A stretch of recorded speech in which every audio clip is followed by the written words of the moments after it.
When Michael Jordan discovered his brother Larry was facing eviction and working 3 jobs just to survive, he knew he had to help. But Larry's fierce pride meant any direct offer would be rejected. What happened next became a masterclass in compassion, as the basketball legend orchestrated a secret plan that would not only save his brother, but transform an entire community. This is the untold story of how one quiet act of brotherly love sparked a nationwide movement, proving that sometimes the greatest victories happen far from the spotlight. Michael Jordan pulled his black Mercedes into the curved driveway of his Charlotte mansion. The October sun was setting behind the tall oak trees as he checked his watch, 7:15 p.m. Another long day at the Hornets office was finally over. His phone buzzed just as he stepped out of the car. The caller ID showed a name he hadn't seen in years: Marcus Jackson. "Marcus, is that really you?" Michael answered, surprised to hear from his childhood friend from Wilmington. "Hey, Mike. Yeah, it's me." The voice on the other end sounded hesitant. "Listen, I wouldn't call if it wasn't important." Michael paused at his front door. Something in Marcus's tone made him uneasy. "What's going on?" "It's about Larry," Marcus said. "Your brother." Michael's grip tightened on the phone. "Is he okay? Did something happen?" Well, he's alive and healthy, if that's what you mean." Marcus cleared his throat. "I run a corner store now, down on Market Street. Larry came in today and—" "Mike, I think he's in trouble." Michael sat down on his porch steps, the cool evening air suddenly feeling heavy. "What kind of trouble?" "Financial trouble. Bad." Marcus's voice dropped lower. He was counting out change for a loaf of bread. Had these expired coupons? When I told him they were no good, he just stood there, looking at that bread like it was made of gold. Michael's chest tightened. Larry had always been proud. Too proud to ask for help, even from family. "Did you talk to him?" "Tried to. Offered him the bread for free. But you know Larry. Said he didn't need charity. But Mike, when he was putting his wallet away, something fell out. An eviction notice." "What?" Michael stood up quickly. "Are you sure? I picked it up after he left. It's from Castle Street Apartments. Says he's 3 months behind on rent." Michael ran a hand over his face. Castle Street? That was one of the rougher parts of Wilmington. Why was Larry living there? The last time they'd talked, at their mother's birthday 6 months ago, Larry had seemed fine. He'd laughed, told stories, played with the kids. "Mike, there's more," Marcus continued. "I asked around. Larry's been working 3 jobs. Janitor at the community center, night security at the docks, weekend shifts at Food Lion. Still can't make ends meet." Michael's mind raced back to their childhood. Larry, just 1 year older, teaching him how to dribble on the concrete court their father had built behind their house on Gordon Road. Larry, staying up late to help him practice free throws. Larry, the one who pushed him to try out for the high school team when he didn't make it the first time. "Why didn't he call me?" Michael whispered, more to himself than to Marcus. "You know why?" Marcus replied. "Remember when we were kids? Larry would rather walk 5 miles than ask for a ride. Some things don't change," Michael remembered. Larry had always been the protector, the older brother who took care of everyone else. Even when they were struggling, Larry made sure Michael had basketball shoes that fit, even if it meant wearing his own until they fell apart. "Thanks for calling, Marcus," Michael said. "I'll handle it." "Be careful how you handle it," Marcus warned. Larry's got his pride. Push too hard, and he'll push back harder. After hanging up, Michael sat in the growing darkness, thinking. His mansion suddenly felt too big, too empty. Somewhere in Wilmington, His brother was choosing between food and rent, while Michael had more money than he could spend in 10 lifetimes. He went inside and headed straight to his study. The walls were covered with photos, championship trophies, famous dunks, celebrity meetings.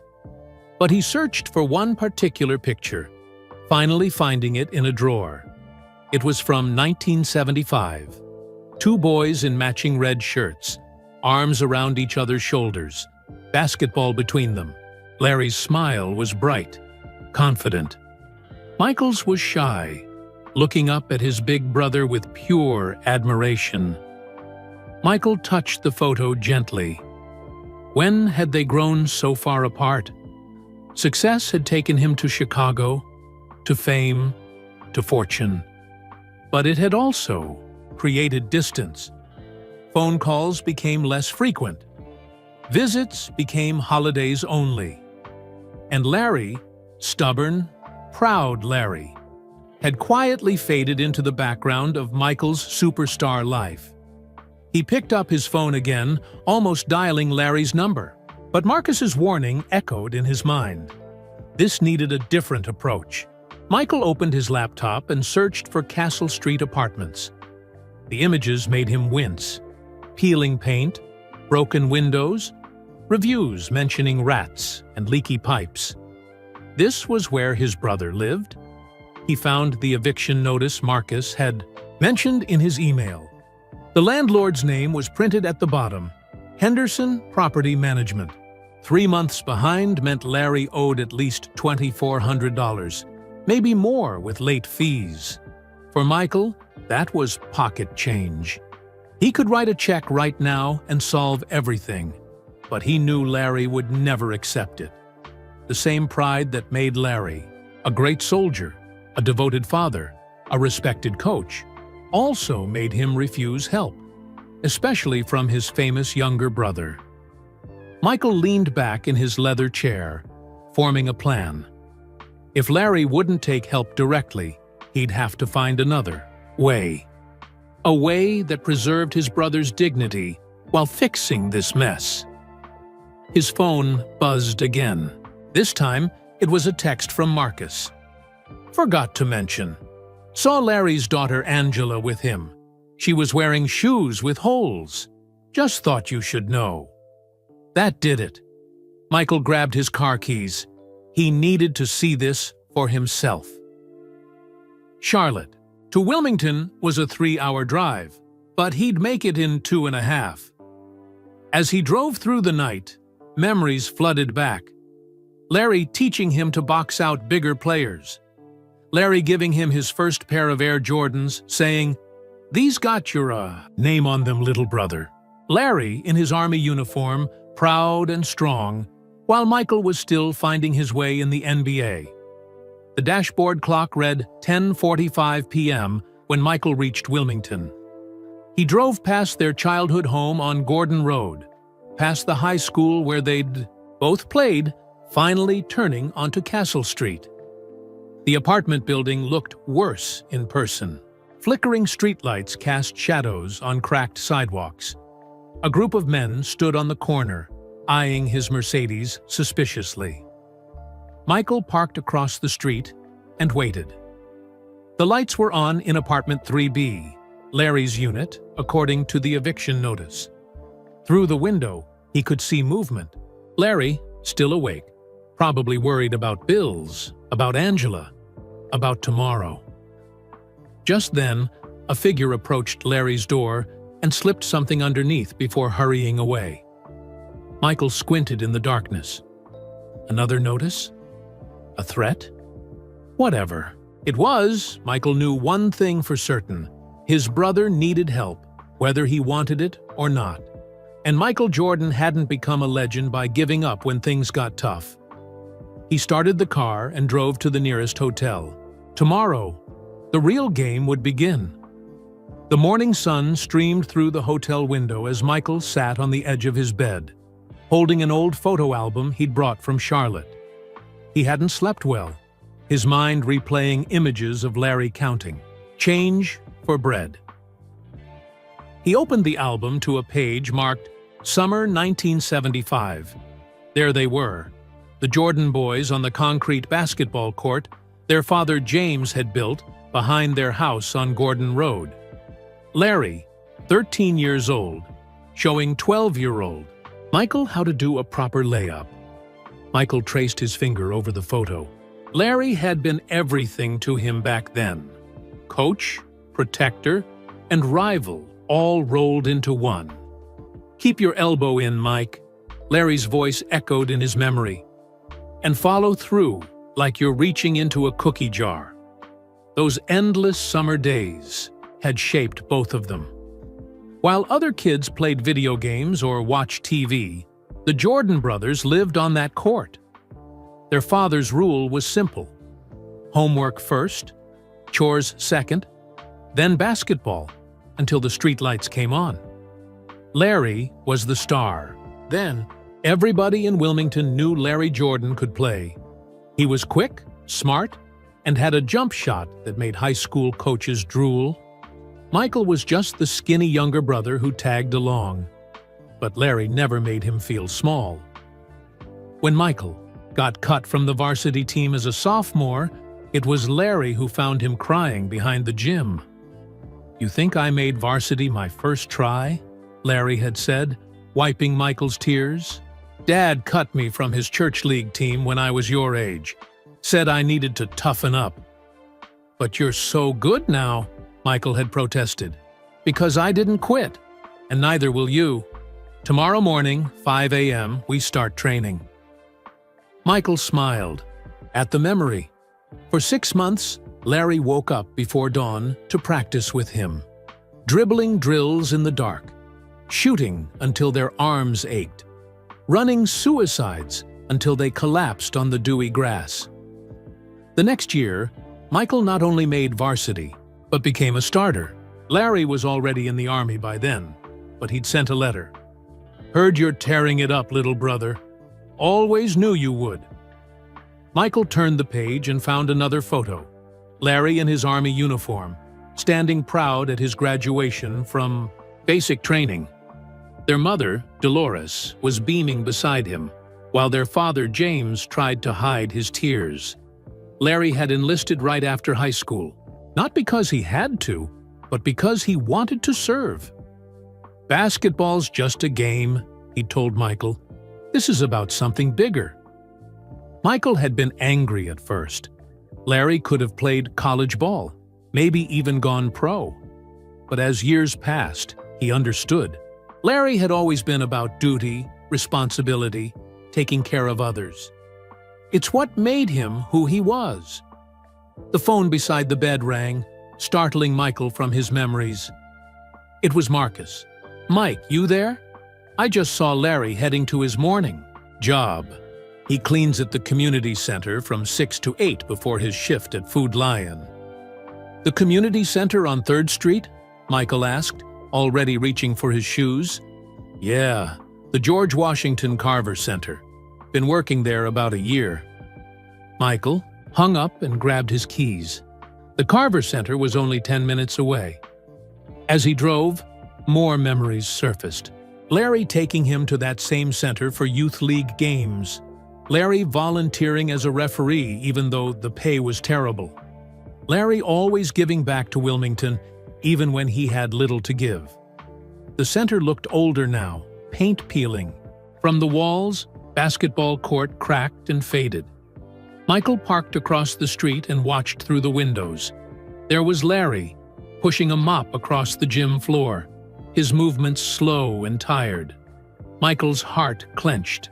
His brother, the one who'd taught him everything about basketball, now cleaning the very courts where he'd once dominated.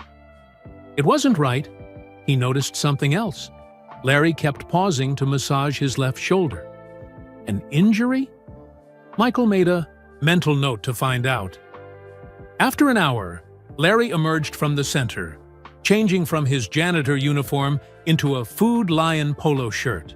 He got into an old Toyota with a cracked windshield and drove away. Michael followed at a distance, watching as Larry stopped at a small house on Orange Street. An elderly woman came out, and Larry handed her something, Money? Medicine? They talked for a few minutes before Larry hugged her and left. "Still taking care of everyone but yourself," Michael muttered. He tailed Larry to Food Lion, where his brother worked the register with a smile that didn't quite reach his eyes. Customers chatted with him. Kids high-fived him. Everyone seemed to know and love Larry Jordan. But Michael saw the fatigue, the worry lines, the way Larry's hands shook slightly as he counted change. During Larry's lunch break, Michael watched him eat a single sandwich from home while reading a worn basketball coaching manual. Even now, Larry was studying the game, probably for the youth team he coached for free. As the day wore on, Michael's plan began forming. He couldn't just write a check. Larry would tear it up. He couldn't offer Larry a job with the Hornets. Too obvious. It had to be something that felt earned, something that honored Larry's pride while solving his problems. That evening, back at the hotel, Michael spread papers across his bed. Property records, business licenses, community organization reports. He made calls to lawyers, accountants, and old friends in Wilmington. Around midnight, his phone buzzed. A text from his assistant, with a photo attached. "Found this in your father's old files. Thought you should see it." Michael opened the image. It was a letter, handwritten on yellowed paper. His mother's distinctive script filled the page, dated just before she passed away. "Michael, you've achieved more than we ever dreamed. But remember, success means nothing if we forget family. Larry will never ask for help. He's too much like your father, but watch over him. Take care of your brother, like he took care of you. Love, Mom." Michael stared at the letter, tears blurring his vision. His mother had known. She'd seen this coming. He wiped his eyes and looked at the plans scattered across his bed. Tomorrow, he'd put everything in motion. Larry had spent his whole life helping others. It was time someone helped him, whether he liked it or not. A knock at the door interrupted his thoughts. Michael opened it to find a courier with an envelope. "Urgent delivery for Mr. Jordan," the courier said. Michael signed for it and opened the envelope. Inside was a notice from Henderson Property Management. They weren't just evicting Larry. They were planning to demolish the entire building for luxury condos. Every tenant had 30 days to leave. Michael crumpled the paper in his fist.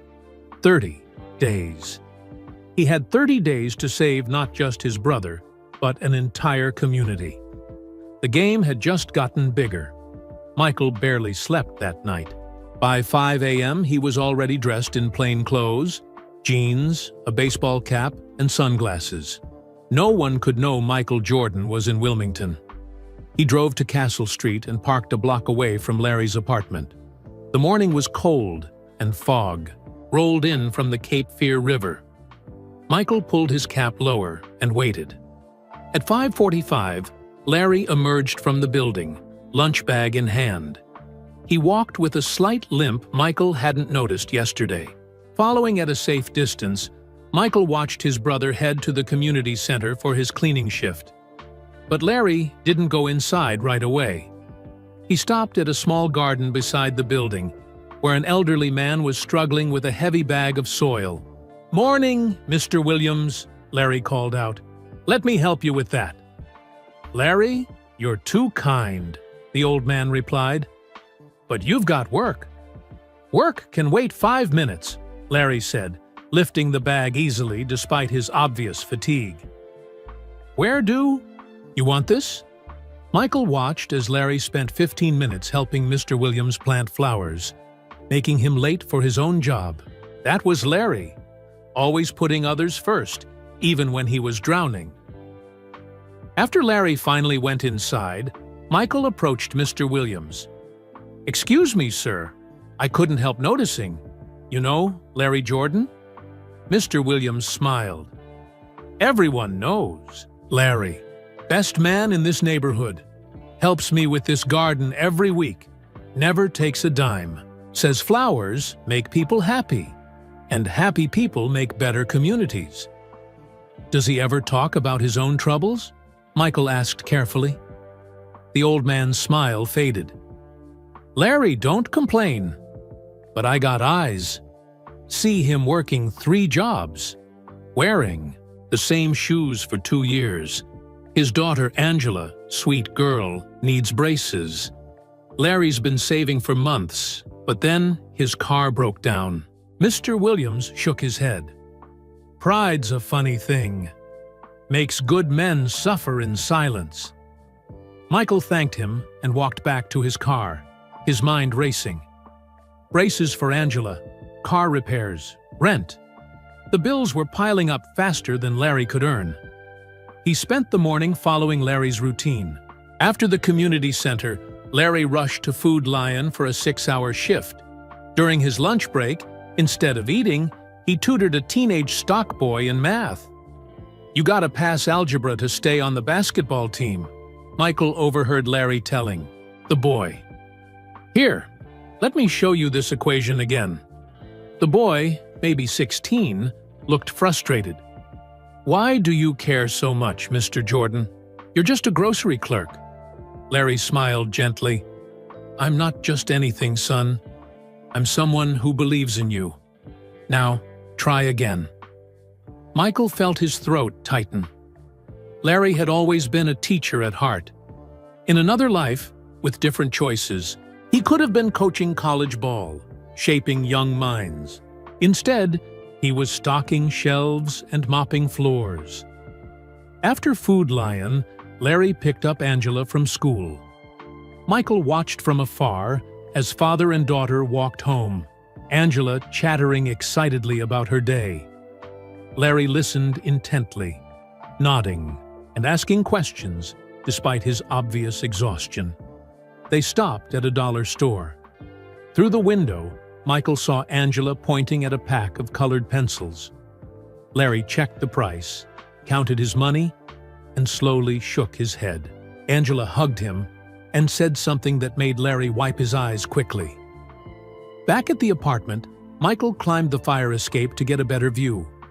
Through the window, he saw their sparse living room, a worn couch, a small TV, basketball, trophies on a shelf.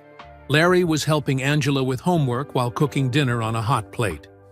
Dad, Sarah invited me to her birthday party, Angela said. But I need to bring a present. Larry paused, stirring the pot. When is it? Next Saturday.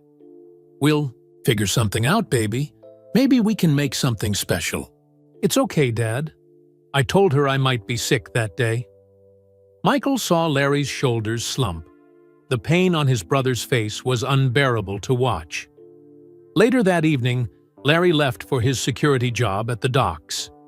Michael followed him to the warehouse district, where Larry spent 6 hours walking the perimeter in the cold, armed with nothing but a flashlight and a whistle. During his break, Larry sat on a crate and pulled out his phone. Michael crept closer and overheard him leaving a voicemail. Hey, Mike, it's Larry.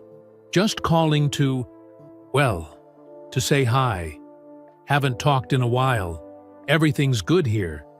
Angela's growing like a weed, getting straight A's.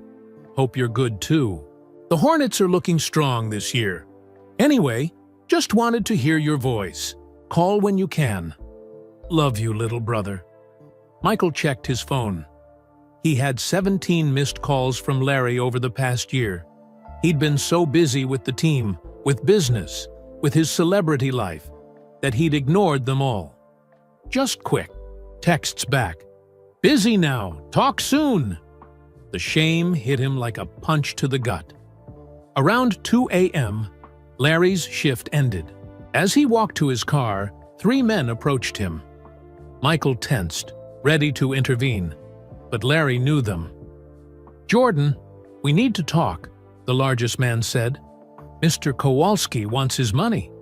I told him I'd have it by the end of the month, Larry replied calmly. That was last month. Interest is piling up. You're into him for $5,000 now." Michael's blood ran cold. $5,000? Who was Kowalski? "I'm working on it," Larry said. "Just need more time." The man stepped closer. "Time's running out. Kowalski likes you, Jordan. Says you're honest. But business is business. Pay up, or things get ugly." After they left, Larry sat in his car for a long time, head resting on the steering wheel. Michael wanted to run to him, to fix everything right then. But he knew better. Larry would refuse help and might even skip town to avoid the shame. As Larry finally drove away, Michael noticed something on the ground, a crumpled paper that had fallen from Larry's pocket. He picked it up and smoothed it out under a streetlight. See, was a pawn shop receipt. Larry had pawned his Army medals and his championship ring from high school. The same ring he'd treasured for over 30 years. At the bottom of the receipt was a handwritten note. "Final warning. Account sent to collections. Legal action pending." Michael clutched the paper, rage and sorrow battling in his chest. His brother was drowning in debt, working himself to death, selling his most precious memories, all while maintaining the fiction that everything was fine. The pride that had made Larry a great soldier, a devoted father, and a community pillar was now destroying him. And Michael realized that saving Larry would require more than money. It would require a miracle of the heart. As dawn approached, Michael drove back to his hotel. He had seen enough. Tomorrow, he would set his plan in motion. But first, he had one more person to see. Someone who might hold the key to helping Larry without shattering his pride. He pulled out his phone and dialed a number he hadn't called in years. "Coach Smith? It's Michael Jordan. I need your help." "Michael? Is that really you?" Dean Smith's voice was warm but surprised. The legendary UNC coach rarely heard from his former star player these days. "Yes, Coach. I'm sorry to call so early," Michael said, pacing his hotel room. "I need your help with something delicate." "What's going on, son?" Michael took a deep breath. "It's Larry. He's in trouble, and I need to help him without him knowing it's me." There was a pause. "Tell me everything." For the next 20 minutes, Michael poured out the whole story. The eviction notice, the 3 jobs, the debt to someone named Kowalski, the pawned medals.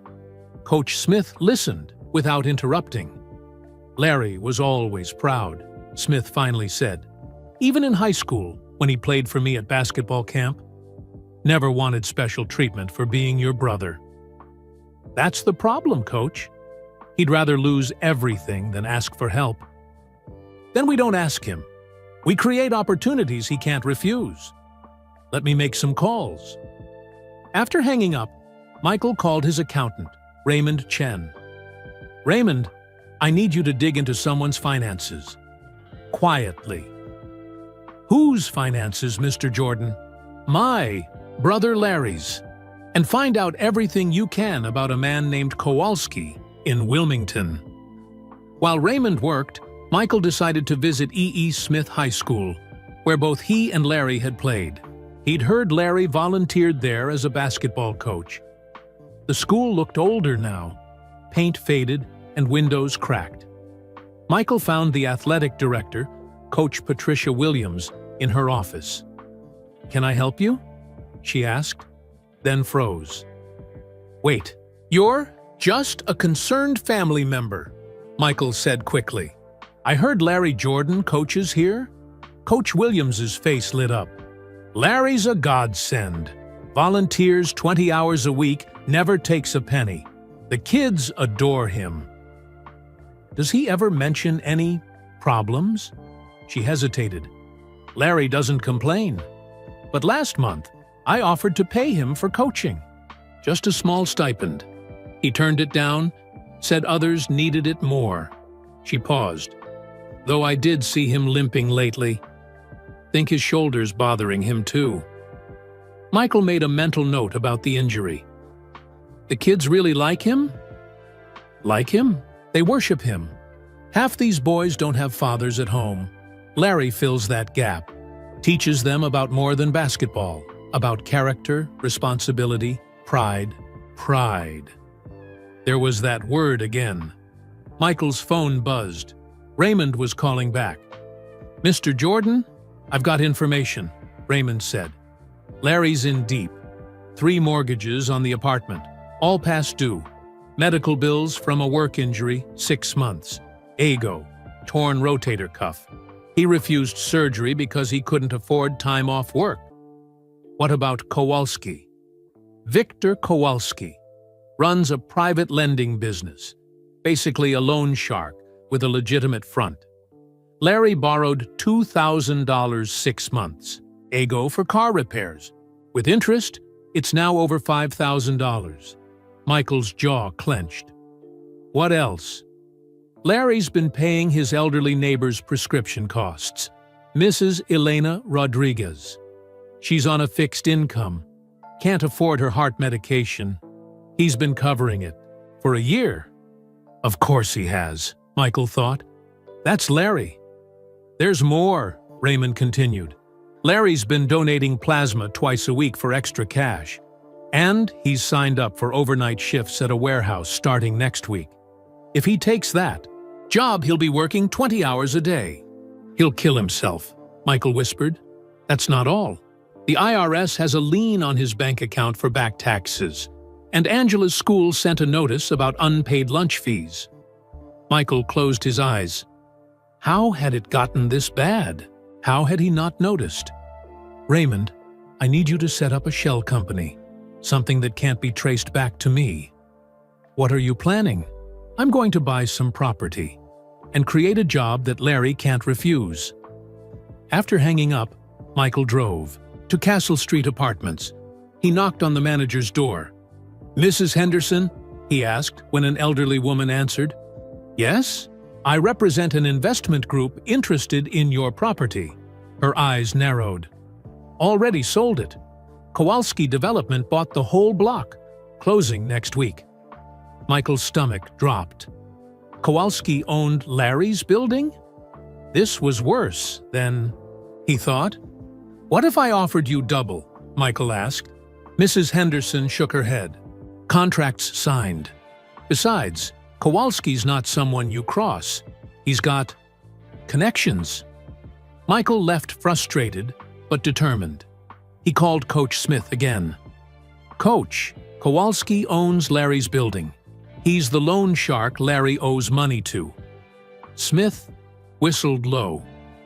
"That's bad. Kowalski's got a reputation. We need to be careful. I have an idea, but I need your help to make it look legitimate." That evening, Michael met with 3 people. Marcus Jackson from the corner store, Coach Williams from the high school, and Pastor James Roberts from Larry's church. He swore them all to secrecy. "We're going to create a community sports program," Michael explained. "Something that needs a dedicated director. The salary will be enough to cover all of Larry's debts." "But how do we get him to take it?" Marcus asked. "We make it look like it's coming from the city. Coach Smith has connections with the mayor's office. They'll announce a new initiative to reduce youth crime through sports." Pastor Roberts nodded. "And Larry's the obvious choice. Military background, coaching experience, community trust." "Exactly," Michael said. "But there's one problem, Kowalski. He won't let Larry go easily." "Leave Kowalski to me," said a new voice. Everyone turned. Standing in the doorway was David Thompson, former NBA star and Wilmington native. "Heard you were in town, Mike," Thompson said. "Kowalski and I go way back. He owes me a favor." Michael felt hope for the first time in days. The pieces were falling into place. Late that night, alone in his hotel room, Michael made one final call. "Angela," he said when his niece answered. Larry's phone. "Uncle Mike? Is that you?" Yes, sweetheart. Is your dad there? He's at work. He's always at work. Her voice was small, sad. Angela, I need you to do something for me, but it's our secret, okay? Okay. In your dad's desk drawer, there's an old photo album. Can you look inside and tell me if there's a letter there? From your grandma? He heard rustling, then found it. It says, "For Michael," on the envelope. Michael's heart raced. Don't open it. Just put it back. And Angela? Everything's going to be okay soon. I promise. After hanging up, Michael stared out the window at the Wilmington skyline. His mother's letter was real. She'd known this day would come. Tomorrow, he would put the final pieces of his plan in motion. Larry would have his pride, his dignity, and his life back. But first, Michael had to deal with Victor Kowalski, and that would require playing a very dangerous game. The next morning, Michael sat in a conference room at the Wilmington Hilton with his assembled team. Coach Smith had driven down from Chapel Hill, David Thompson had brought city planning documents, and Raymond Chen joined via video call from Charlotte. Here's what we're dealing with, Michael began, spreading papers across the table. Kowalski owns 12 properties in Wilmington's historic district, including Larry's building. He's planning to demolish them all for luxury condos. David Thompson leaned forward. I've known Victor for 20 years. He came here from Ukraine in the 90s, started with a pawn shop, now owns half the waterfront. He's smart, ruthless, but he respects power. What kind of power? Coach Smith asked. Money, influence, celebrity.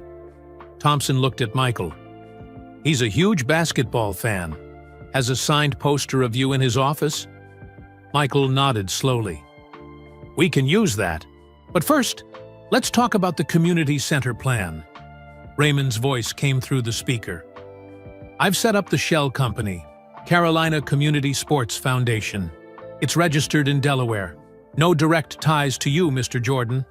Good. Now, Coach Smith, what did the mayor say? Smith smiled. Mayor Peterson loves the idea. Wilmington's been looking for ways to reduce youth crime. A sports program run by a military veteran like Larry is perfect. They're willing to provide the old warehouse on Water Street. That's in Kowalski's territory, Thompson warned. Exactly, Michael said. We're going to make him an offer he can't refuse. He outlined his plan. The foundation would approach Kowalski with a proposal to buy not just Larry's building, but 3 others on the block.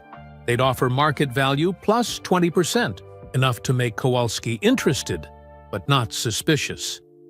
But here's the key, Michael continued. We'll insist that current tenants get first option on the renovated apartments at locked-in rents for 5 years. Kowalski keeps his profit.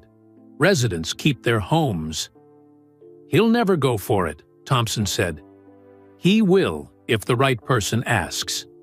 Michael picked up his phone. Time to make a call. He dialed a number from memory. Commissioner Silver? It's Michael Jordan. I need a favor. 20 minutes later, NBA Commissioner Adam Silver had agreed to help. He would call Kowalski, mentioning that the league was interested in community development, projects in smaller markets. A successful program in Wilmington could be a model for the entire NBA.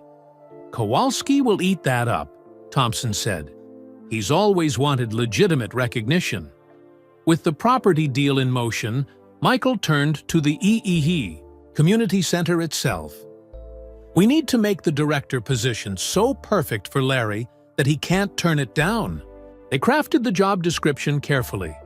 Director of Youth Athletics and Community Development. Salary, $75,000 plus benefits. Requirements: military background, coaching experience, community ties. It was Larry in everything but name. What about the interview process? Coach Smith asked. Larry will smell a setup. We make it real, Michael said. 3 other candidates, full panel interview, but we stack the panel with people who know Larry's value. They spent the next hour fine-tuning. Details. The center would offer basketball, soccer, and tutoring. There'd be a food bank and free legal clinic, everything Larry cared about under one roof. As the meeting wrapped up, Michael's phone buzzed. Unknown number. Mr. Jordan? A heavily accented voice said. This is Victor Kowalski. I understand you're interested in some of my properties. Michael's heart raced, but he kept his voice steady. Mr. Kowalski, I represent a foundation looking to invest in Wilmington. So I hear. Commissioner Silver speaks highly of your project. Perhaps we should meet? I'd like that. How about tomorrow? Tonight, my office. 8 p.m. Come alone. The line went dead. Thompson grabbed Michael's arm. Don't go. Kowalski's testing. You. I have to. This is for Larry. That evening, Michael dressed carefully. Expensive suit, gold watch, everything that screamed success. He arrived at Kowalski's office, a converted mansion near the river. Kowalski was not what Michael expected. 60-ish, silver hair, elegant suit. He looked more like a banker than a loan shark. Mr. Jordan, Kowalski smiled, shaking his hand. I'm honored. Please, sit. The office walls were covered with basketball memorabilia. The promised poster of Michael hung prominently behind the desk. I understand you want to buy some buildings, Kowalski said, pouring whiskey. We're interested in community development, Michael replied carefully. Kowalski studied him. And this has nothing to do with your brother owing me money. Michael froze. Kowalski knew. Relax, Kowalski waved his hand. I've known who you were since you arrived. Did you think I wouldn't notice Michael Jordan following Larry around town? Then you know why I'm here. I do, and I respect it. Family is everything. Kowalski sipped his drink. Your brother is a good man. Too good, perhaps. He borrows money not for himself, but to help others. The old woman's medicine, the teenager's basketball camp fees, the single mother's car repair. Michael listened, surprised by Kowalski's tone. I'm a businessman, Mr. Jordan, not a monster. I offered Larry reasonable terms. He's the one who insisted on paying interest, on treating it like a formal loan. Will you sell the buildings? Kowalski smiled. I'll do better. I'll sell them at cost, forgive Larry's debt, and donate $100,000 to your community center. Michael's eyes narrowed. What's the catch? No catch, just a request. Kowalski pulled out a youth basketball jersey. My grandson plays for Hoggard High School. If you could sign this, maybe visit his team someday. Michael almost laughed. The fearsome loan shark wanted an autograph for his grandson. Deal, Michael said, signing the jersey. But I have one condition. The job offer to Larry has to look completely legitimate. He can never know I was involved. Agreed. I'll have my people call tomorrow about selling the properties. Kowalski raised his glass. To family. To family, Michael echoed. Driving back to the hotel, Michael felt lighter than he had in days. The biggest obstacle was gone. Now came the hard part, convincing Larry to take the job. His phone rang. It was Angela. Uncle Mike? Something's wrong. Dad came home early from work. He's just sitting in the dark, holding some papers. What kind of papers? I don't know. But he's crying. I've never seen Dad cry before. Michael floored the accelerator. I'm on my way. As he raced toward Castle Street, Michael realized the timeline had moved up. Whatever those papers were, They'd pushed Larry to his breaking point. The game wasn't over. It was just entering the fourth quarter. Michael's tires screeched as he pulled up to Castle Street Apartments. He took the stairs 2 at a time, his heart pounding. Through the thin walls, he could hear Angela's voice. "Dad, please talk to me." "What's wrong?" Michael pressed his ear to the door. He heard Larry's broken voice. "I failed you, baby. I failed everyone." Unable to wait any longer, Michael knocked. "Larry?" "It's me, Mike." Silence. Then shuffling footsteps. The door opened a crack, revealing Larry's tear-stained face. "Mike? What are you doing here?" "Let me in, Larry. Please." Larry hesitated, then opened the door wider. The apartment was dark except for a single lamp. On the coffee table lay a stack of papers, foreclosure notices, medical bills, and a letter from Angela's school about unpaid fees. "Angela, honey," Michael said gently, "could you give us a minute?" Angela hugged her father tight before retreating to her room. Once she was gone, Larry slumped onto the couch. "How did you know I was in trouble?" Larry asked. Michael sat beside him. "Marcus called me, told me about the eviction notice." Larry's hands clenched. "I didn't want you to know. Didn't want anyone to know." "Why, Larry? I'm your brother." "Because you're Michael Jordan!" Larry exploded, jumping up. "You're the greatest basketball player ever. You own a team, have mansions, fly in private jets, and I'm nothing. Can't even keep a roof over my daughter's head." "Don't say that," Michael said firmly. "You're not nothing. You're the man who taught me everything." Larry laughed bitterly. "Taught you? Mike, you surpassed me before you were 16. I was supposed to be the basketball star, remember? Instead, I'm mopping floors while my little brother buys basketball teams." Michael stood and grabbed Larry's shoulders. "Listen to me. You chose to serve our country. You chose to be a father. You chose to help everyone in this community before yourself. That's not nothing. That's everything." Larry pulled away. "Noble. Choices don't pay bills, Mike. Tonight, they shut off our power. Tomorrow, we're on the street. And Angela," his voice broke, "she deserves better. Then let me help." "No!" Larry shouted. "I won't be your charity case." Michael's phone buzzed. It was David Thompson. Urgent. Kowalski's men just delivered something to Larry's building. Big envelope. Michael frowned. What was Kowalski up to? A knock at the door interrupted them. Larry opened it to find his landlord, Mrs. Henderson, holding a large manila envelope. "This just came for you," she said. "From Kowalski Development." Larry's face went pale as he opened it.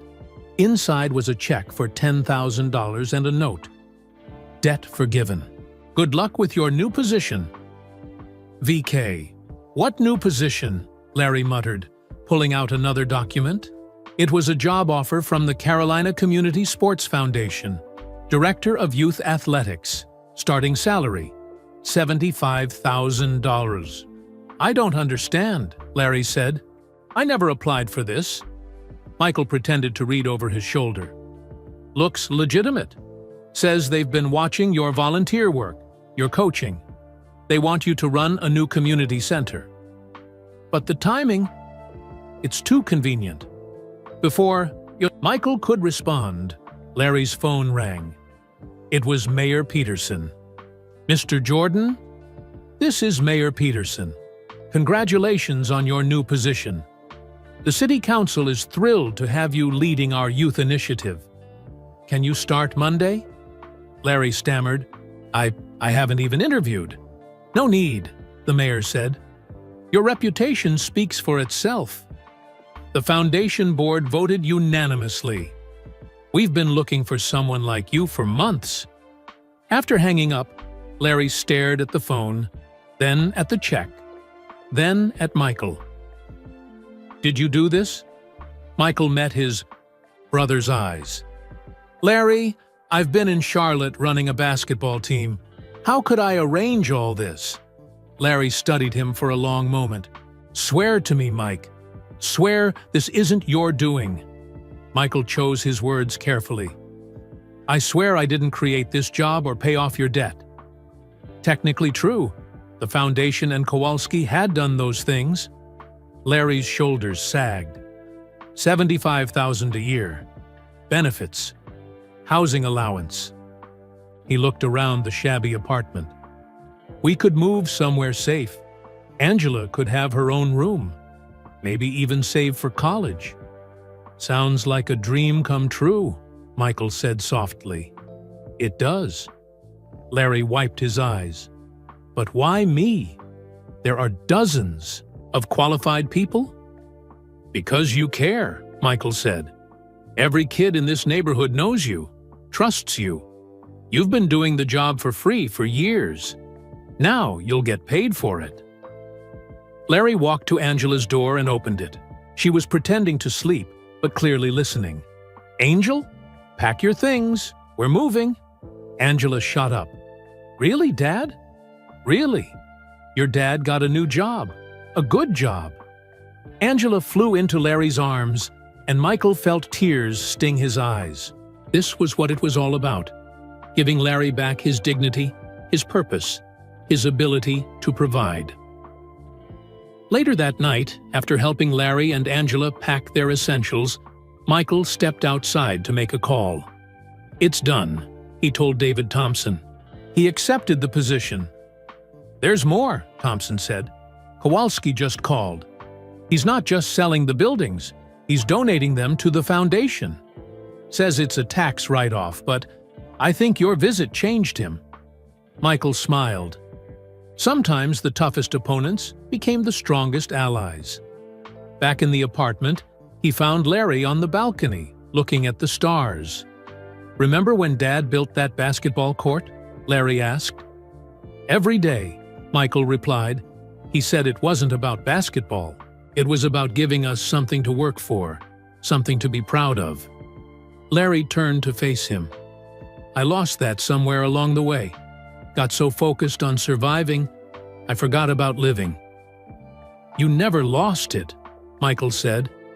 You just gave it to everyone else. The kids you coach, the neighbors you help.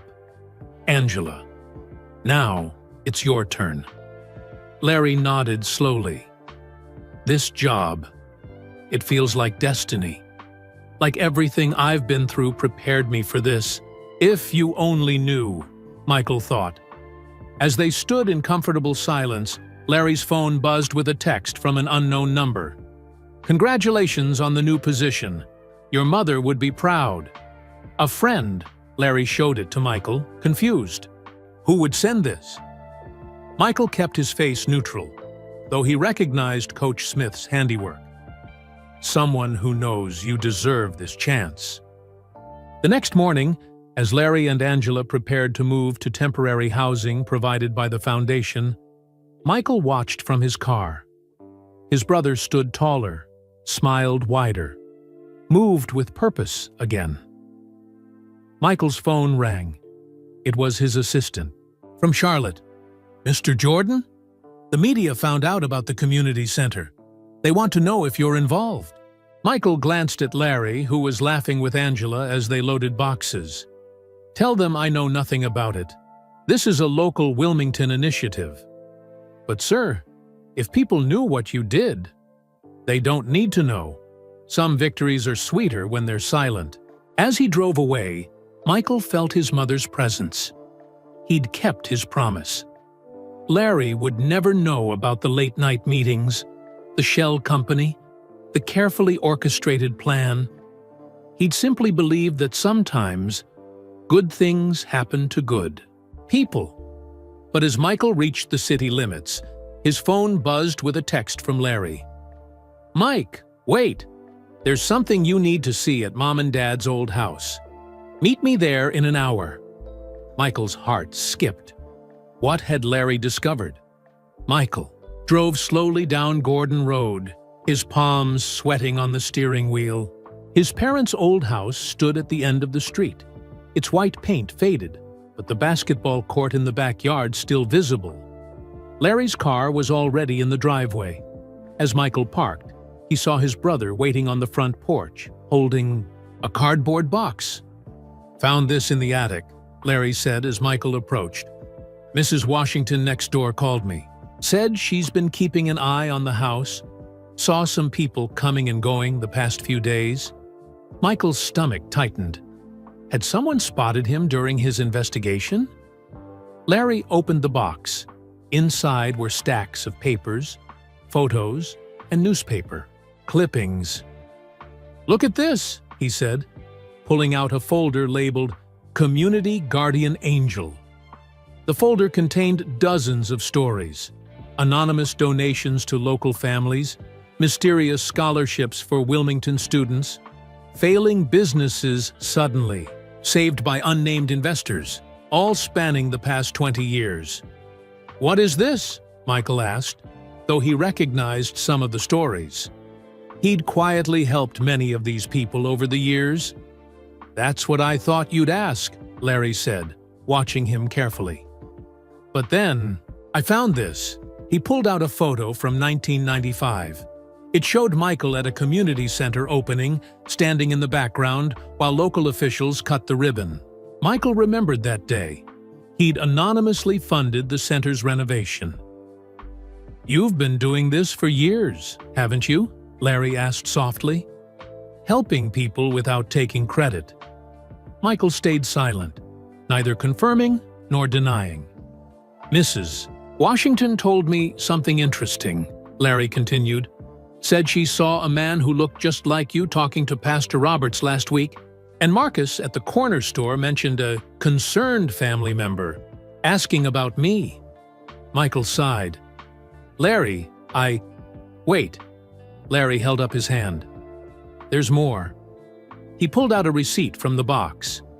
"This is from Henderson Property Management, dated yesterday. Full payment for all back rent on my apartment, paid by the Carolina Community Sports Foundation." Michael's carefully constructed plan was unraveling. "I called Coach Smith this morning," Larry said. "He tried to deny everything, but I know his tell from when he used to recruit us. He was lying." Larry sat down on the porch steps, gesturing for Michael to join him. "I spent all morning putting pieces together. The foundation that hired me was registered last week. Kowalski suddenly forgives my debt right after your scene in town. The mayor calls me personally about a job that seems tailor-made for my experience." Michael sat beside his brother, unsure what to say. "But here's what really gave it away," Larry continued. He pulled out his phone and showed Michael a photo. It was a security camera image from Kowalski's office building, showing Michael entering the night before. "Kowalski sent this to me an hour ago with a message. Your brother is a good man. Take the gift he's offering." Michael dropped his head into his hands. "I'm sorry, Larry. I just wanted to help." To his surprise, Larry laughed. "Sorry? Mike, do you know what I realized when I figured this out?" Michael looked up, confused. "I realized that half this town was in on it. Marcus, Coach Williams, Pastor Roberts, even David Thompson. They all knew, and they all helped because they wanted to see me succeed." Larry's eyes were wet. "I've spent so long feeling like a failure that I couldn't see how many people actually care." "You're not mad?" "Mad? I'm—" Larry paused, searching for words. "I'm humbled and a little embarrassed that my pride made all this necessary." A car pulled up, and Angela jumped out, followed by Mrs. Rodriguez, the elderly neighbor Larry had been helping. "We have something to show you," Angela announced, pulling both men toward the backyard. There, On the old basketball court stood dozens of people. Larry's co-workers from all 3 jobs, kids he'd coached, neighbors he'd helped, community members whose lives he'd touched. They held a banner that read, "Thank you, Coach Larry." Marcus stepped forward. "We all knew what Michael was doing, Larry. And we all wanted to help because you've spent years helping us." One by one, people shared stories. The teenager Larry, tutored who got into college. The single mother whose car he fixed for free. The youth basketball team he coached to their first championship. Michael watched his brother's face transform from surprise to understanding to joy. "You did all this?" Larry asked Michael. "No," Michael replied. "You did. I just gave them a way to give back." Pastor Roberts stepped forward. "Larry, this community center isn't just a job. It's our way of saying thank you for everything you've done. No more working 3 jobs. No more choosing between bills and food. It's time for you to receive what you've been giving." Larry wiped his eyes, then turned to Michael. "Why didn't you just tell me?" "Because you wouldn't have taken it. You had to believe you earned it." Michael smiled. "And you did earn it, Larry. Every day for the past 30 years. Angela tugged at Larry's sleeve. "There's one more surprise. Dad?" She led them to the corner of the yard where their father had built a storage shed. Inside, wrapped in protective cloth, was Larry's high school championship trophy and his Army medals. "How did you—" Larry started. "Mr. Kowalski," Angela explained. "He bought them back from the pawn shop and had them restored." Larry held his medals, tears flowing freely now. "I pawned these to pay for your school supplies." "I know, Dad, but Uncle Mike made sure we got them back." The crowd began to disperse, giving the brothers privacy. As the sun set over their childhood home, Larry and Michael sat on the old court, a basketball between them. "Remember what Dad used to say?" Larry asked. "About how the best assists are the ones nobody sees?" Michael nodded.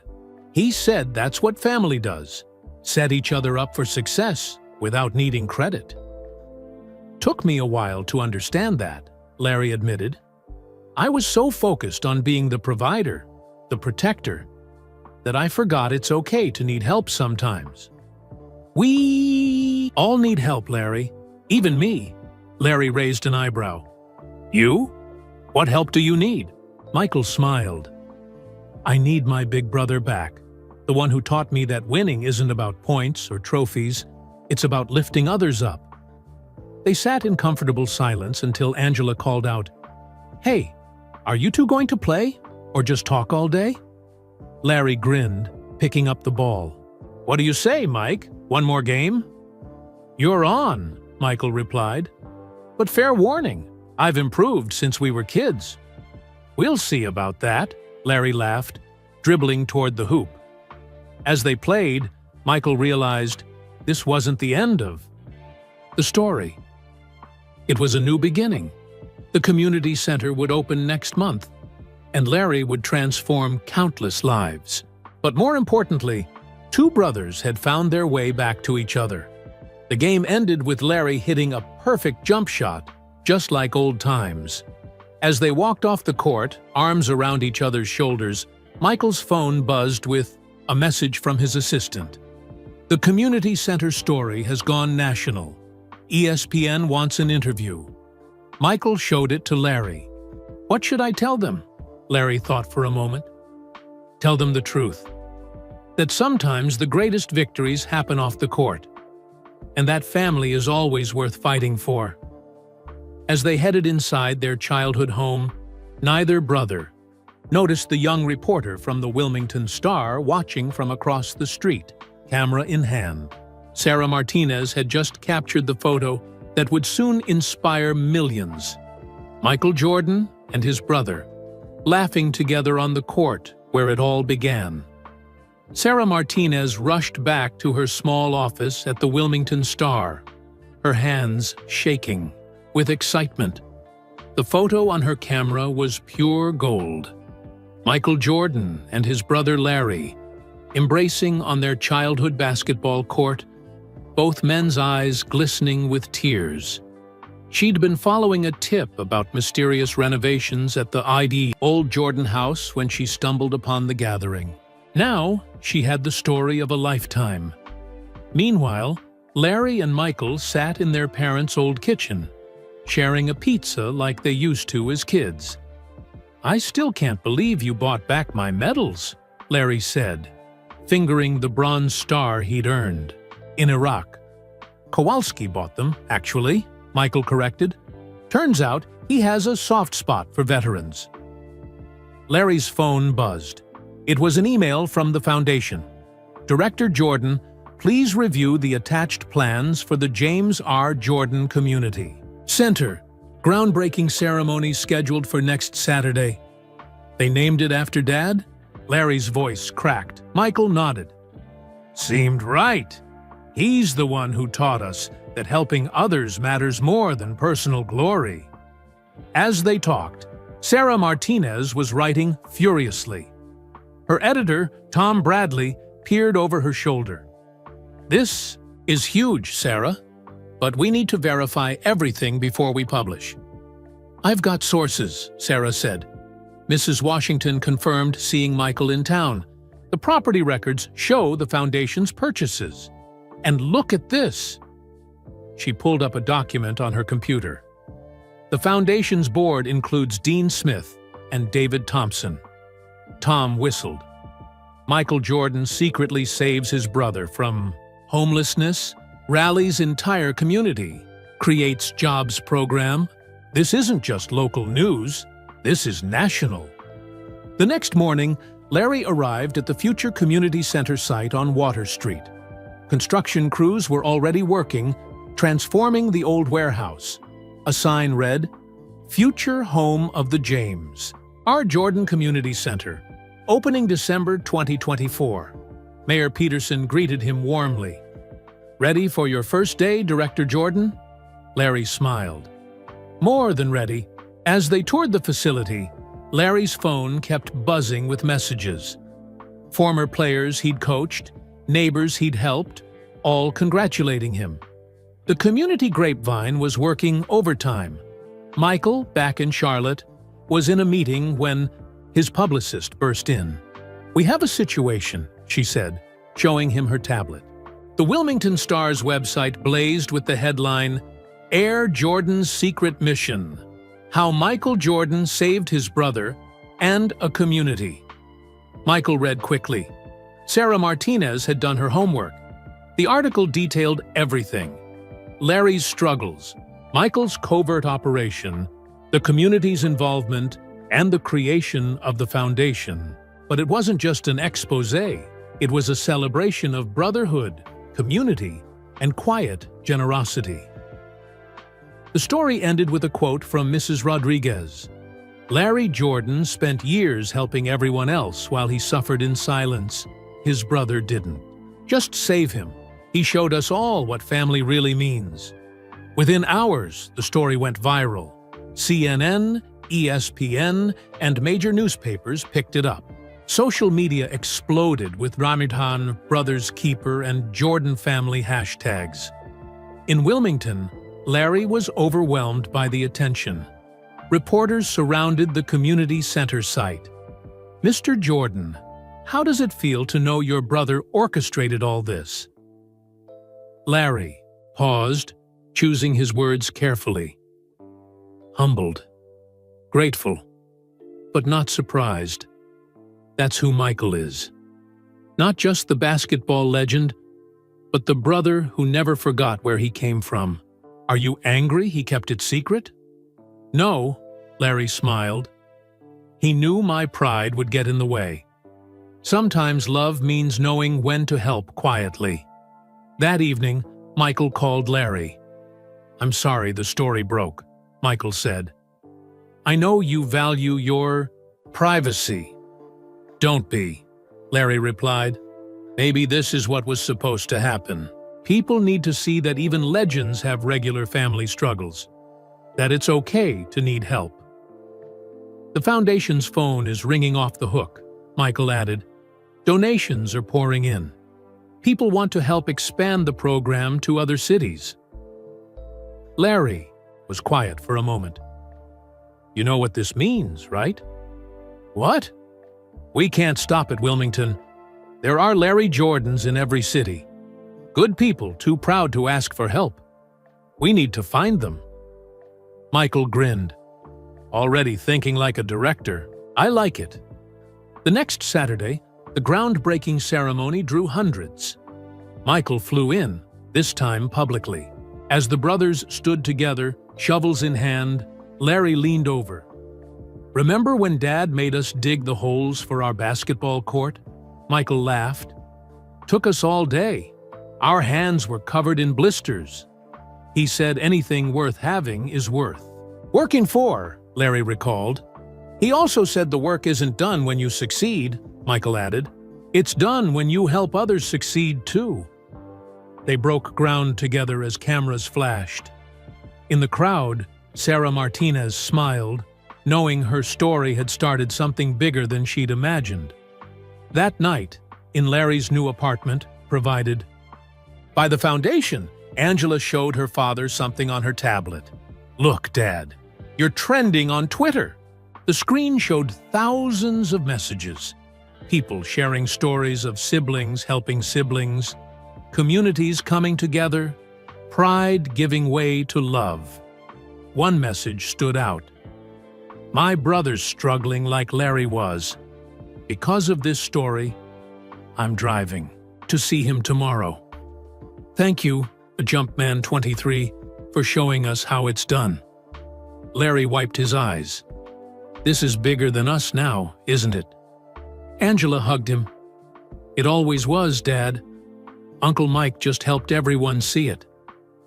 As word spread, more revelations emerged. The high school student Larry tutored had written to Michael months ago, begging him to help. The security company where Larry worked nights had alerted Michael to Larry's exhaustion.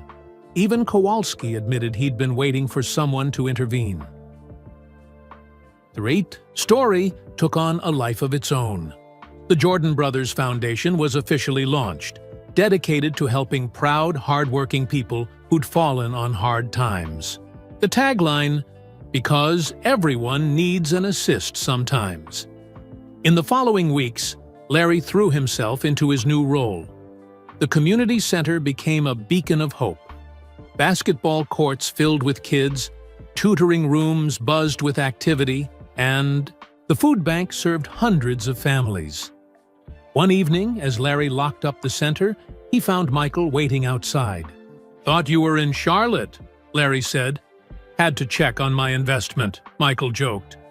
Then, seriously, actually, I came to give you something. He handed Larry an envelope. Inside was a letter, yellowed with age. Mom wrote this before she died, Michael explained. Made me promise to give it to you when the time was right. Larry opened it with trembling hands. My dear Larry, if you're reading this, it means Michael finally found a way to help you without hurting your pride. I know you, son. You're just like your father. Strong, proud, always putting others first. But strength isn't just about giving. It's about knowing when to receive. You gave Michael his first basketball, his first lesson in perseverance, his first example of what a good man looks like. Without you, there would be no Air Jordan. Now it's your turn to fly. Love always. Mom. Larry clutched the letter to his chest, tears flowing freely. Michael put his arm around his brother. She knew, Larry whispered.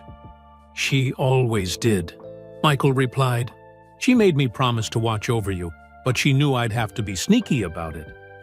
As they stood there, the security lights of the James R. Jordan Community Center flickered on, illuminating the sign that would soon inspire a movement. Everyone needs an assist sometimes. The grand opening of the James R. Jordan Community Center drew a crowd of thousands. News vans lined Water Street, and people came from across North Carolina to witness the culmination of a story that had captured America's heart.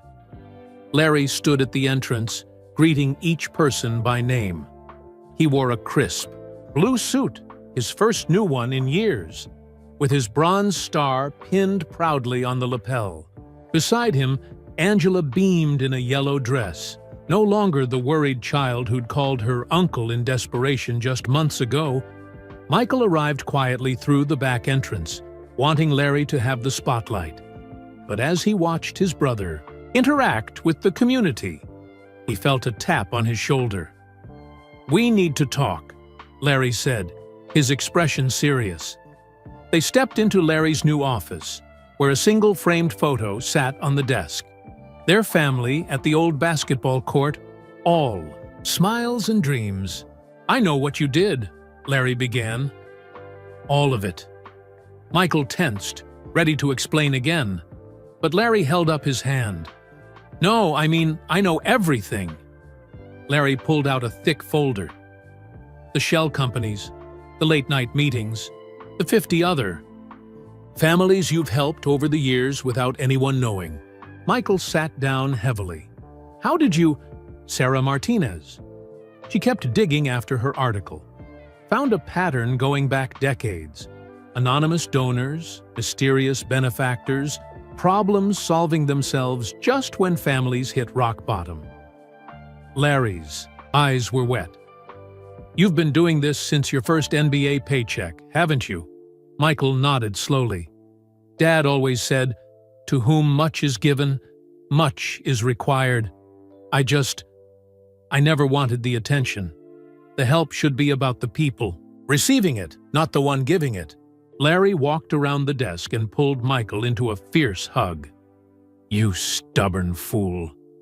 All these years, I thought success had changed you. Thought you'd forgotten where you came from. But you were here all along, just working in the shadows." "Like you," Michael replied, "helping everyone but yourself." They held each other for a long moment, 30 years of misunderstanding melting away. "I have something to show you," Larry said finally, leading Michael to the gymnasium. The room erupted in applause as they entered, but Michael stopped short when he saw the wall behind the main basketball court. There, in 10-foot letters, were the words, "The Jordan Brothers Court." "The community voted," Larry explained. "Said both our names belong up there." Mayor Peterson stepped forward with a microphone. "Ladies and gentlemen, we're here not just to open a building, but to celebrate what happens when family looks out for family, when community supports community." As the mayor spoke, Michael noticed something in the crowd. Dozens of people wearing T-shirts that read, "I got an assist." Larry caught his confused look. "They're all people you've helped over the years," Larry whispered. Sarah's article inspired them to come forward.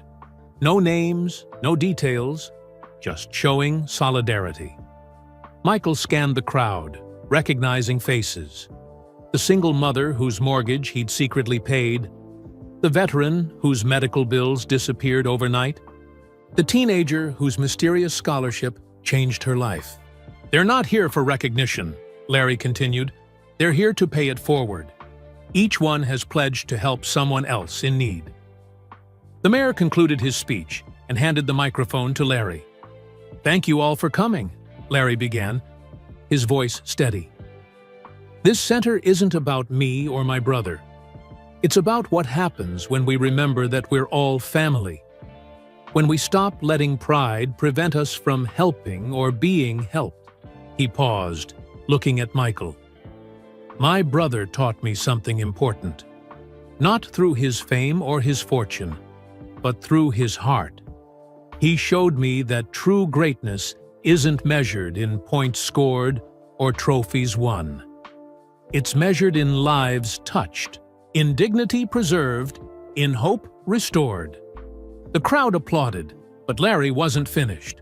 So today, I'm announcing that this center is just the beginning.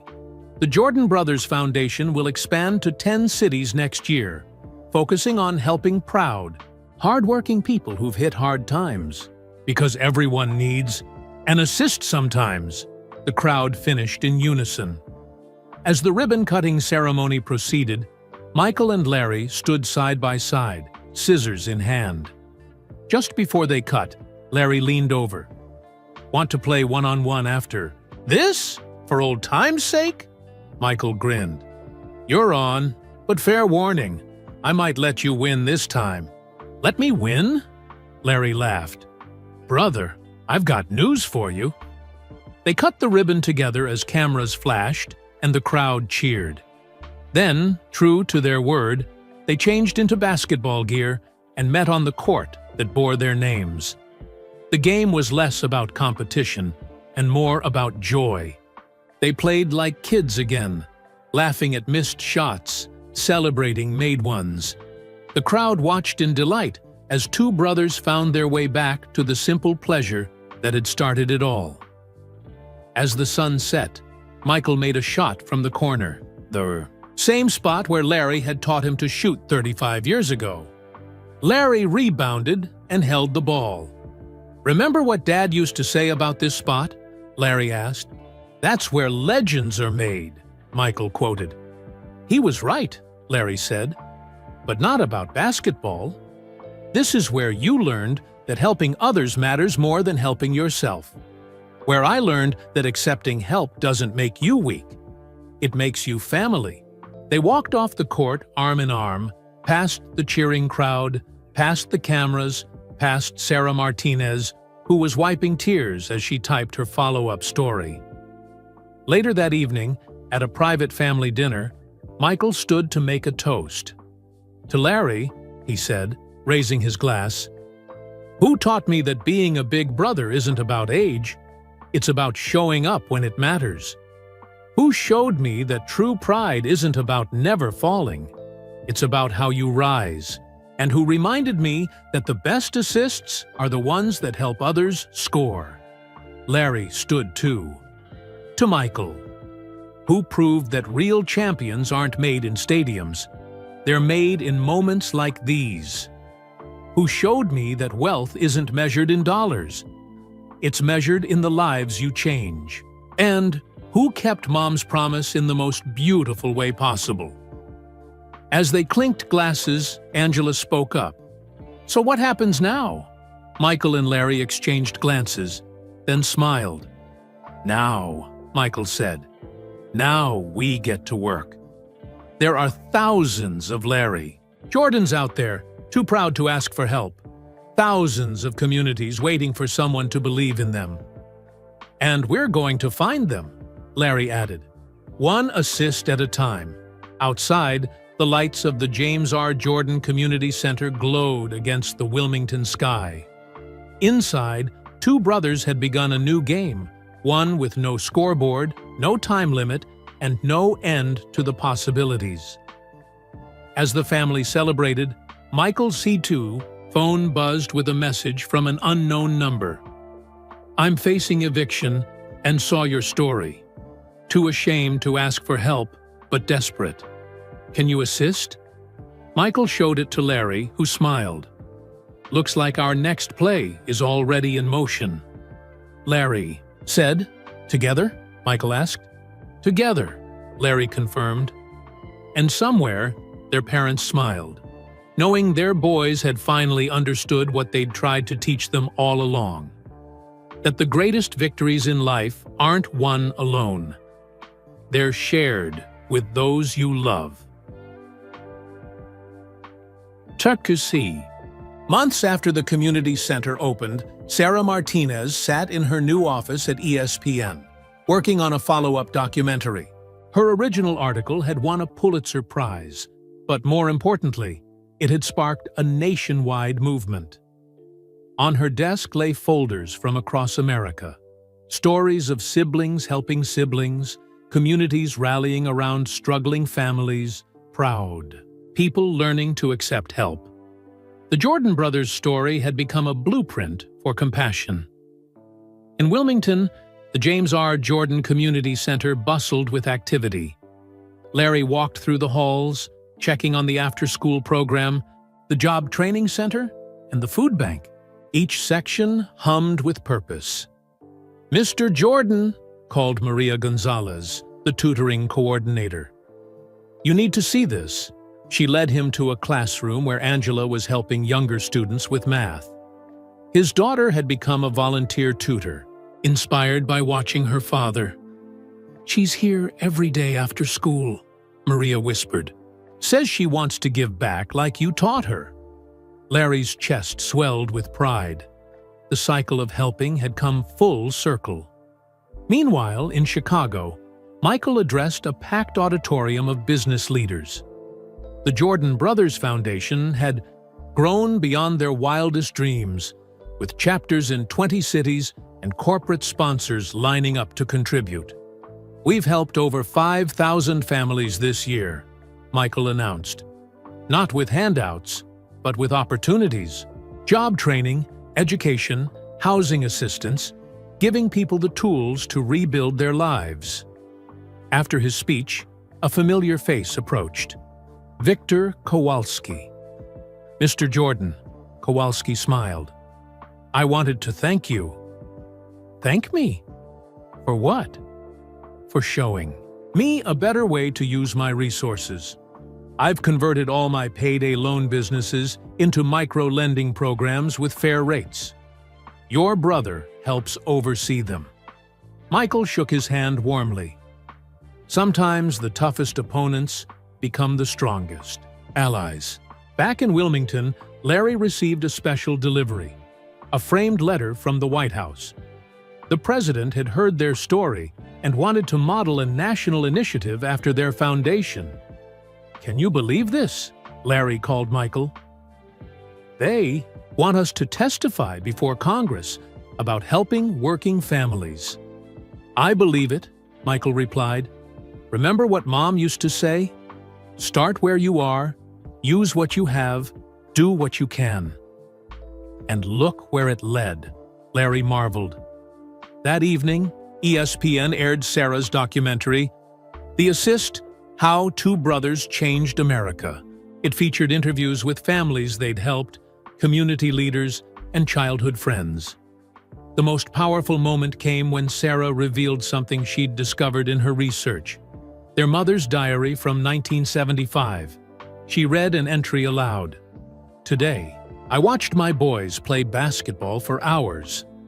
Michael looks up to Larry like he hung the moon. Larry protects Michael like he's made of gold. They compete fiercely, but love deeper. I pray they never lose that bond. The world will try to pull them apart. Success, pride, distance. But if they remember that they're stronger together, they can change lives." The camera cut to Michael and Larry watching the documentary together, both wiping away tears. "She knew," Larry whispered. "Mothers always do," Michael replied. The documentary ended with statistics. 5,000 families helped, 200 community centers planned, $500 million raised for the foundation, but the final image was simple. Two brothers shooting hoops on their childhood court, laughing like kids again. As the credits rolled, social media exploded. Assist movement trended worldwide. People shared their own stories of helping family, members of overcoming pride, of community support. The next morning, Larry found a crowd gathered outside the center. People had driven from neighboring states, bringing donations, offering to volunteer, wanting to be part of something bigger than themselves. Among them was a young man who approached Larry nervously. "Mr. Jordan? I'm Tommy Wilson. I'm struggling, like you were. 3 jobs. Can't make rent. Too proud to tell my family." He swallowed hard. "Your story gave me courage to ask for help." Larry embraced him. "That's what this is all about, son. Come inside. Let's figure this out together." As Tommy followed Larry into the center, a text arrived on Larry's phone from Michael. "Just got off the phone with Nike. They're creating a new program, Assist Initiative, funding community centers in underserved areas. They want our foundation to oversee it." Larry smiled and replied, "Remember when our biggest dream was to play in the NBA?" Michael's response came quickly. "This is better." A year later, at the annual Jordan Brothers Foundation Gala, Larry took the stage to announce their latest milestone. 100 community centers across America, 50,000 families helped, and a network of over 10,000 volunteers. "But numbers don't tell the real story," Larry said. "The real story is Tommy Wilson, who came to us broke and ashamed, now managing one of our centers in Detroit. It's Maria Santiago, who went from food bank recipient to running our job training program. It's communities remembering that we rise by lifting others." Michael joined him on stage. "When this started, I was just trying to help my brother. I had no idea it would become this. But that's how change happens. One person, one family, one community at a time." In the audience, Sarah Martinez prepared her final article on the Jordan brothers. She'd followed their journey from a secret mission to a national movement. Her closing paragraph read, "The Jordan legacy was once defined by basketball championships and iconic sneakers. Today, it's defined by something far more valuable: proof that love, humility, and community can transform lives." Michael Jordan didn't just save his brother from eviction. He reminded America that we're all family, and everyone needs an assist sometimes. As the gala ended, Michael and Larry stood on the balcony, looking out over the city lights. "Think Mom and Dad would be proud?" Larry asked. Michael pulled out their mother's letter, now framed and hanging in every Jordan Brothers Foundation center. He read the final line aloud. "Remember, boys, the strongest muscle in the body is the heart. Use yours well." "We did okay," Michael said softly. "We did better than okay," Larry corrected. "We learned the secret." "What secret?" Larry smiled. "That the greatest plays aren't made on courts or fields. They're made in moments of kindness, in choosing family over pride, in helping others rise. We didn't just change our story, Mike. We helped others rewrite theirs." As if on cue, both their phones buzzed with new messages. More people reaching out, more lives to touch, more assists to make. The brothers looked at each other and laughed. Their game wasn't over. It was just beginning. And across America, in living rooms and community centers, in churches and schools, people remembered the lesson two brothers taught a nation: that true greatness isn't measured by what you achieve alone, but by how many others you lift up along the way. The final image America would remember wasn't of Michael Jordan soaring through the air for a dunk, but of two brothers, arms around each other's shoulders, walking toward the next person who needed help. Because everyone needs an assist sometimes. And sometimes, the greatest championships are won off the court. And that brings us to the end of this incredible story about Michael Jordan and his brother Larry. A powerful reminder that true greatness is measured not by fame or fortune, but by how we lift others up. Where are you listening from today? Drop your location in the comments below. I'd love to know where our community of kindness is spreading.